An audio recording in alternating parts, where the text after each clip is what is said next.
இப்படி இருந்த குட்டையான முடி தான் இன்னைக்கு நீளமான முடியா வளர்ந்துருக்கு.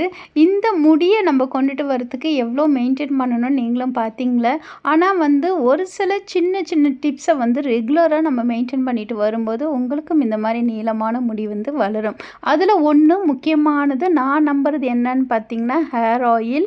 அதுவும் முக்கியமா தேங்காய் எண்ணெய் மட்டும் வைக்காம, அந்த தேங்காய் எண்ணெயில ஏதாவது ஹெர்பல் யூஸ் பண்ணி, நீங்க உங்களோட ஹேருக்கு அப்ளை பண்ணும்போது தான் நல்ல ஒரு ரிசல்ட் கிடைக்கும்.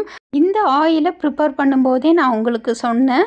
நான் வாரம் ஒரு ஆயில் எங்களோட ஹேருக்கு அப்ளை பண்ணுவோன்னு சொல்லிட்டு, ரோஸ் ஆயில், ரோஸ்மேரி, வேம்பாலம் ஆயில், ஹெர்பல் ஆயில், ஆனியன் ஆயில்னு சொல்லிட்டு நிறைய ஆயில் நம்மளோட ஹேருக்கு அப்ளை பண்ணிக்கலாம். இது எல்லாமே அப்ளை பண்ண ஹேர் லாஸ் ஆகாதான்னு கேட்பீங்க. கண்டிப்பாக ஹேர் லாஸ் ஆகாது. ஏன்னா இது நேச்சுரலான herbal hair oil plus 100% homemade. எந்த ஒரு சைடு எஃபெக்ட்டுமே இல்லை. குழந்தைங்க கூட யூஸ் பண்ணலாம், பெரியவங்க கூட யூஸ் பண்ணலாம். இது எப்படி ப்ரிப்பேர் பண்ணுறது எனக்கு தெரியாதுன்னு சொன்னீங்கன்னா, கீழே இருக்கிற வாட்ஸ்அப் நம்பருக்கு கான்டாக்ட் பண்ணுங்கள். அப்புறம் நான் இந்த ஆயிலை யூஸ் பண்ணிவிட்டு நீங்கள் உங்களோட ஃபீட்பேக்கையும் சொல்லுங்கள். Tata, bye bye.